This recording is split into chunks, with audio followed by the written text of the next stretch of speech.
ಎಲ್ಲರಿಗೂ ನಮಸ್ಕಾರ ಸ್ನೇಹಿತರೆ. ಗೃಹಲಕ್ಷ್ಮಿ ಯೋಜನೆಯ 19 ಮತ್ತು 20ನೇ ಕಂತಿನ ಮಾಹಿತಿಗೆ ನಿಮ್ಮೆಲ್ಲರಿಗೂ ಸ್ವಾಗತ. ಇವತ್ತು ಸರ್ಕಾರದ ಕಡೆಯಿಂದ 19 ಮತ್ತು 20ನೇ ಕಂತಿನ ಗೃಹಲಕ್ಷ್ಮಿ ಹಣಕ್ಕೆ ಭರ್ಜರಿ ಗುಡ್ ನ್ಯೂಸ್ ಬಂದಿರುವಂತದ್ದು ಸ್ನೇಹಿತರೆ. 19 ಮತ್ತು 20ನೇ ಕಂತಿನ ಹಣ ಜಮಾ ಆಗೋಕೆ ಕ್ಷಣಗಳನ್ನೇ ಶುರುವಾಗಿದೆ ಅಂತಾನೆ ಹೇಳ್ಬೋದು. ಇದರ ಬಗ್ಗೆ ಕಂಪ್ಲೀಟ್ ಮಾಹಿತಿ ಈ ಒಂದು ವಿಡಿಯೋದಲ್ಲಿ ಇರುತ್ತೆ. ವಿಡಿಯೋ ತಪ್ಪದೆ ಸಂಪೂರ್ಣವಾಗಿ ಲಾಸ್ಟ್ ತನಕ ನೋಡಿ ಸ್ನೇಹಿತರೆ. ವಿಡಿಯೋನ ಎಲ್ಲೂ ಕೂಡ ಸ್ಕಿಪ್ ಮಾಡಬೇಡಿ. ಎಲ್ಲ ಗೃಹಲಕ್ಷ್ಮಿ ಫಲಾನುಭವಿಗಳಿಗೆ ಭರ್ಜರಿ ಗುಡ್ ನ್ಯೂಸ್ ಇದೆ ಅಂತಾನೆ ಹೇಳ್ಬೋದು. ಹೌದು ಸ್ನೇಹಿತರೆ, ಈ ಒಂದು ವಿಡಿಯೋದಲ್ಲಿ 19 ಮತ್ತು 20ನೇ ಕಂತಿನ ಗೃಹಲಕ್ಷ್ಮಿ ಹಣ 2,000 ರೂಪಾಯಿ ಏನಿದೆ ಅದು ಮೊದಲನೇ ಹಂತದಲ್ಲಿ ಯಾವೆಲ್ಲ ಜಿಲ್ಲೆಗಳಿಗೆ ಮೊದಲು ಜಮಾ ಆಗುತ್ತೆ ಅನ್ನೋದನ್ನ ತಿಳಿಸ್ಕೊಡ್ತೀನಿ. ಹಾಗೇನೆ 19 ಮತ್ತು 20ನೇ ಕಂತಿನ ಗೃಹಲಕ್ಷ್ಮಿ ಹಣದ ಬಗ್ಗೆ ಮುಖ್ಯವಾದ ಮಾಹಿತಿಯನ್ನು ಕೂಡ ತಿಳಿಸ್ಕೊಡ್ತೀನಿ. ವಿಡಿಯೋನ ಸಂಪೂರ್ಣವಾಗಿ ನೋಡಿ. ಅದಕ್ಕೂ ಮುಂಚೆ ನೀವೇನಾದರೂ ನಮ್ಮ ಚಾನಲ್ಗೆ ಮೊದಲನೇ ಸಲ ಭೇಟಿ ಕೊಟ್ಟಿದ್ರೆ ದಯವಿಟ್ಟು ಸಬ್ಸ್ಕ್ರೈಬ್ ಮಾಡ್ಕೊಳ್ಳಿ ಸ್ನೇಹಿತರೆ. ಇದೇ ರೀತಿ ಹೊಸ ಗೃಹಲಕ್ಷ್ಮಿ ಯೋಜನೆಯ ಮಾಹಿತಿಗಳನ್ನ ನಿಮ್ಗಾಗಿ ಪ್ರತಿದಿನ ಕೊಡ್ತಾ ಹೋಗ್ತೀನಿ. ಹಾಗೇನೆ ಈ ಒಂದು ವಿಡಿಯೋಗೆ ಲೈಕ್ ಮಾಡೋ ಮೂಲಕ ಸಪೋರ್ಟ್ ಕೂಡ ಮಾಡಿ ಸ್ನೇಹಿತರೆ. 19 ಮತ್ತು 20ನೇ ಕಂತಿನ ಗೃಹಲಕ್ಷ್ಮಿ ಹಣದ ಬಗ್ಗೆ ನಮ್ಮ ರಾಜ್ಯ ಸರ್ಕಾರದ ಕಡೆಯಿಂದ ಒಂದು ಗುಡ್ ನ್ಯೂಸ್ ಕೊಟ್ಟಿದ್ದಾರೆ ಅಂತಾನೆ ಹೇಳ್ಬೋದು ಸ್ನೇಹಿತರೆ. ಅದೇನಪ್ಪ ಅಂದ್ರೆ 19 ಮತ್ತು 20ನೇ ಕಂತಿನ ಗೃಹಲಕ್ಷ್ಮಿ ಹಣ ಏನಿದೆ ಅದು ನಾಳೆಯಿಂದ ಅಂದ್ರೆ ಇದೇ ಮೇ ತಿಂಗಳ 3ನೇ ತಾರೀಕು ಶುಕ್ರವಾರದಿಂದ ಎಲ್ಲ ಫಲಾನುಭವಿಗಳ ಖಾತೆಗಳಿಗೆ ಬಿಡುಗಡೆ ಮಾಡುವ ಪ್ರೋಸೆಸ್ ಸ್ಟಾರ್ಟ್ ಆಗುತ್ತೆ ಅನ್ನುವಂತಹ ಗುಡ್ ನ್ಯೂಸ್ ಸಿಕ್ಕಿದೆ ಸ್ನೇಹಿತರೆ. ಹೌದು ಸ್ನೇಹಿತರೆ, 19 ಮತ್ತು 20ನೇ ಕಂತಿನ ಗೃಹಲಕ್ಷ್ಮಿ ಹಣ ಏನಿದೆ ಅದು ಮೊದಲನೇ ಹಂತದಲ್ಲಿ ಸುಮಾರು 15 ಜಿಲ್ಲೆಗಳಿಗೆ ಜಮಾ ಮಾಡಲು ರಾಜ್ಯ ಸರ್ಕಾರ ಮುಂದಾಗಿದೆ ಅಂತಾನೆ ಹೇಳ್ಬೋದು ಸ್ನೇಹಿತರೆ.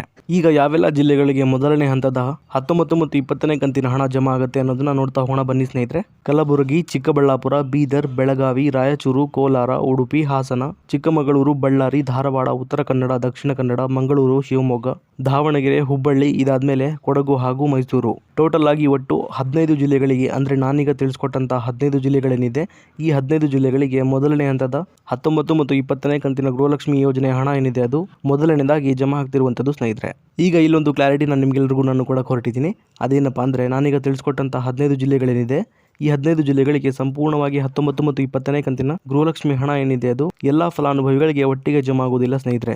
ಇದರ ಬದಲಾಗಿ ಹಂತವಾಗಿ ಇದೇ ಮೇ ತಿಂಗಳ 15ನೇ ತಾರೀಕು ಮುಗಿಯೋದ್ರೊಳಗೆ ಎಲ್ಲಾ ಫಲಾನುಭವಿಗಳಿಗೆ ಸಂಪೂರ್ಣವಾಗಿ 19 ಮತ್ತು 20ನೇ ಕಂತಿನ ಗೃಹಲಕ್ಷ್ಮಿ ಯೋಜನೆಯ 4,000 ರೂಪಾಯಿ ಏನಿದೆ ಅದು ಒಟ್ಟಿಗೆ ಜಮಾ ಆಗುವಂತದ್ದು ಸ್ನೇಹಿತರೆ. ಈ ಒಂದು ಮಾಹಿತಿ ನಮಗೆ ರಾಜ್ಯ ಸರ್ಕಾರದ ಬಲ್ಲ ಮೂಲಗಳಿಂದ ತಿಳಿದು ಬಂದಿದೆ ಸ್ನೇಹಿತರೆ. ಯಾಕಂದ್ರೆ ಸಂಪೂರ್ಣವಾಗಿ ಎಲ್ಲಾ ಫಲಾನುಭವಿಗಳಿಗೆ ಹಣ ಜಮಾ ಆಗೋಕೆ ಕನಿಷ್ಠ ಅಂದ್ರೂ ಸಹ 15ರಿಂದ 25 ದಿನಗಳ ತನಕ ಸಮಯ ಬೇಕೇ ಬೇಕು ಅನ್ನುವಂತ ಅಪ್ಡೇಟ್ ಅನ್ನ ಲಕ್ಷ್ಮೀ ಹೆಬ್ಬಾಳ್ಕರ್ ಮೇಡಮ್ ಅವರು ಕೊಟ್ಟಿದ್ದಾರೆ ಸ್ನೇಹಿತರೆ. ಹಾಗಾಗಿ ಒಂದು ದಿನಕ್ಕೆ ಇಷ್ಟು ಫಲಾನುಭವಿಗಳಿಗೆ ಅನ್ನುವಂಥ ರೀತಿಯಲ್ಲಿ ಈ ಒಂದು 19 ಮತ್ತು 20ನೇ ಕಂತಿನ ಹಣ ಏನಿದೆ ಅದು ಎಲ್ಲರಿಗೂ ಕೂಡ ಜಮಾ ಆಗ್ತಾ ಹೋಗುತ್ತೆ. ಈಗ ನಾನು ತಿಳಿಸ್ಕೊಟ್ಟಂತಹ 15ರಿಂದ 25 ದಿನಗಳ ಒಳಗೆ 19 ಮತ್ತು 20ನೇ ಕಂತಿನ ಹಣ ಜಮಾ ಆಗುವಂಥದ್ದು ಸ್ನೇಹಿತರೆ. ಆದರೆ 1 ಅಥವಾ 2 ದಿನದಲ್ಲಿ ಸಂಪೂರ್ಣವಾಗಿ ಎಲ್ಲ ಫಲಾನುಭವಿಗಳಿಗೆ ಹಣ ಜಮಾ ಆಗೋಕೆ ಸಾಧ್ಯ ಇಲ್ಲ. ಇಷ್ಟು ಮಾತ್ರ ಕ್ಲಾರಿಟಿನ ನೀವು ತಗೋಬೇಕಾಗತ್ತೆ. ಇನ್ನು ಉಳಿದಂತಹ ಜಿಲ್ಲೆಗಳಿಗೆ 19 ಮತ್ತು 20ನೇ ಕಂತಿನ ಹಣ ಯಾವಾಗ ಬರುತ್ತೆ ಅನ್ನೋದನ್ನ ನೋಡೋದಾದ್ರೆ ಈಗ ಮೊದಲನೇ ಹಂತದಲ್ಲಿ ಸುಮಾರು 15 ಜಿಲ್ಲೆಗಳಿಗೆ ಮಾತ್ರ ಹಂತವಾಗಿ 19 ಮತ್ತು 20ನೇ ಕಂತಿನ ಹಣ ಬಿಡುಗಡೆ ಆಗುವಂತದ್ದು ಸ್ನೇಹಿತರೆ. ಹಾಗೇನೆ ಬಾಕಿ ಇರುವಂತಹ ಜಿಲ್ಲೆಗಳಿಗೆ ಈ ಜಿಲ್ಲೆಗಳ ಫಲಾನುಭವಿಗಳಿಗೆ ಹಣ ಜಮಾ ಆಗುವ ಪ್ರೋಸೆಸ್ ಮುಗಿದ ನಂತರ ಬಾಕಿ ಇರುವಂತಹ ಎಲ್ಲಾ ಜಿಲ್ಲೆಗಳಿಗೂ ಸಹ 19 ಮತ್ತು 20ನೇ ಕಂತಿನ ಗೃಹಲಕ್ಷ್ಮಿ ಯೋಜನೆಯ 4,000 ರೂಪಾಯಿ ಹಣ ಏನಿದೆ ಅದು ಜಮಾ ಆಗೋಕೆ ಶುರುವಾಗುತ್ತೆ ಸ್ನೇಹಿತರೆ. ಇನ್ನು ಸಾಕಷ್ಟು ಜನ ಫಲಾನುಭವಿಗಳು ನಮಗೆ 18ನೇ ಕಂತಿನ ಹಣ ಇನ್ನೂ ಕೂಡ ಜಮಾ ಆಗಿಲ್ಲ ಅಂತ ಕಮೆಂಟ್ ಕೂಡ ಮಾಡ್ತಾ ಇದ್ರಿ ಸ್ನೇಹಿತರೆ.